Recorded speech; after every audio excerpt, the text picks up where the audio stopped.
ఏ factors వల్ల demand effect అవుతుంది, అలానే ఏ ఫ్యాక్టర్స్ వల్ల సప్లై ఎఫెక్ట్ అవుతుందో మనం తెలుసుకుందాం. Because supply as it is అలా ఉండిపోయి డిమాండ్ పెరిగిపోతే అప్పుడు వచ్చేది ఇన్ఫ్లేషనే.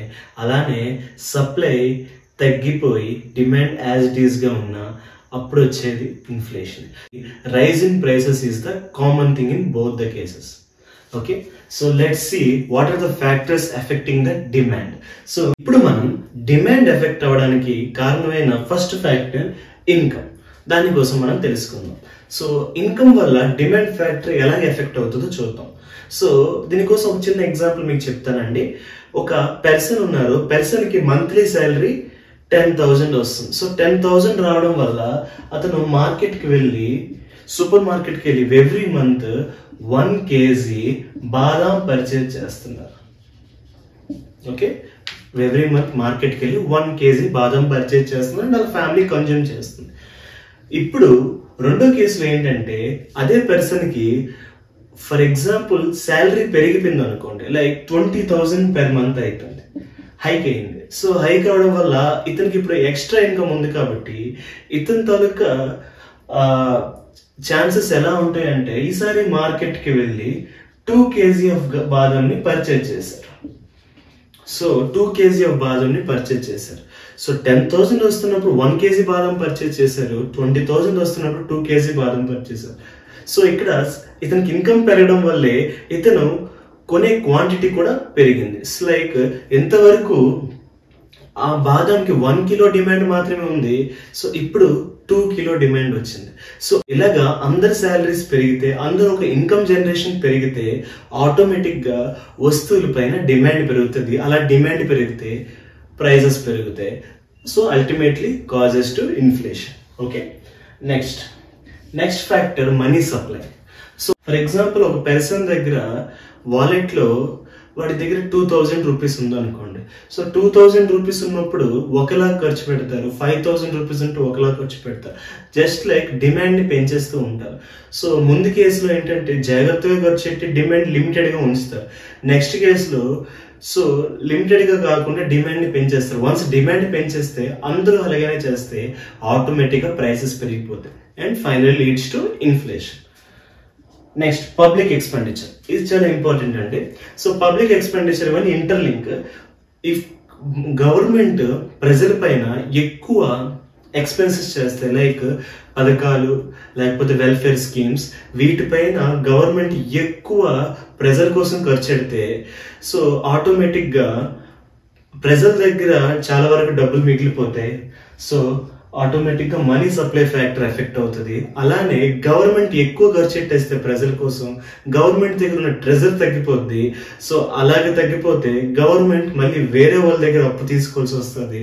సో అలా తీసుకోవడం వల్ల మళ్ళీ మన ఎకానమీ డిస్టర్బ్ అవుతుంది. సో పబ్లిక్ ఎక్స్పెండిచర్ ఎంత తగ్గితే అంత మంచిది.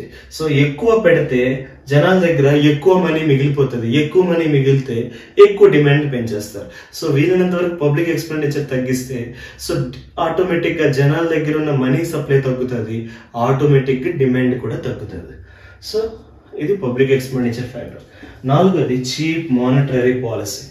చీప్ మానిటరీ పాలసీ అంటే ఏంటి అంటే బ్యాంక్ ఇంట్రెస్ట్ అండి. సపోజ్ ఒక బ్యాంక్ మనకి చాలా తక్కువ వడ్డీకి లోన్ ఇస్తుంది అంటే ప్రతి ఒక్కరు వెళ్ళి లోన్ తీసేసుకుంటారు, తక్కువ వడ్డీ కడతారు. లైక్ సపోజ్ 2 బ్యాంక్స్ ఉన్నాయండి, బ్యాంక్ ఏ బ్యాంక్ బి. బ్యాంక్ ఏ ఏం చెప్తుంది అంటే మా దగ్గర లోన్ తీసుకోండి, 1 lakh లోన్ తీసుకోండి, మంత్లీ 5,000 పే చేయండి. సో ప్రతి ఒక్కరు కూడా 1 lakh తీసేసుకొని ఈచ్ 5,000 పే చేసుకుంటూ ఉంటాడు. ఇంకొక బ్యాంక్ ఏం చెప్తుంది అంటే మా దగ్గర 1,00,000 రూపాయలు తీసుకోండి, 10,000 రూపాయలు ఇంట్రెస్ట్ పే చేయండి. సో ఆటోమేటిక్ గా ప్రజలందరూ కూడా ఎక్కడికి వెళ్తారు, బ్యాంక్ ఏ దగ్గరికి వెళ్తారు. బికాస్ బ్యాంక్ ఏ ఒక ఇంట్రెస్ట్ రేట్ తక్కువ. సో బ్యాంక్ బి తో పోల్చుకుంటే బ్యాంక్ ఏ ఇంట్రెస్ట్ రేట్ ఎంత తక్కువ, 5,000 రూపీస్ తక్కువ.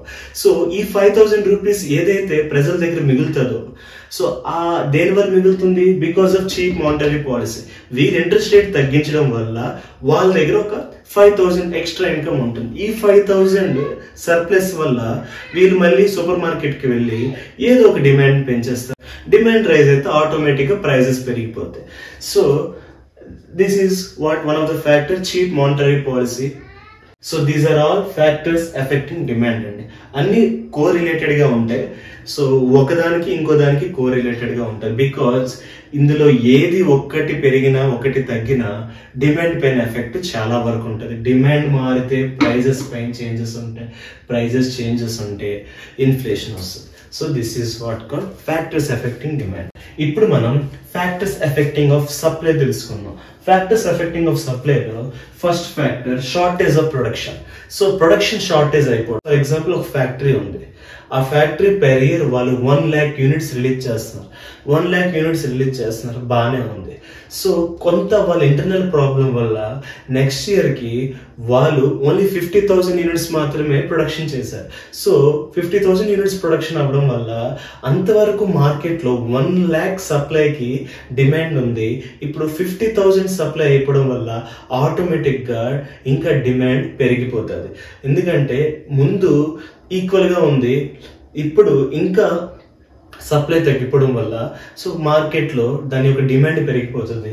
సో ఆటోమేటిక్ గా డిమాండ్ పెరిగితే ప్రైస్ పెరిగిపోద్ది, లీడ్స్ టు ఇన్ఫ్లేషన్. సో ఇక్కడ సప్లై తగ్గడం వల్ల డిమాండ్ పెరిగింది. So that's one of the factor affecting the supply. రెండోది ఇండస్ట్రియల్ డిస్ప్యూట్స్.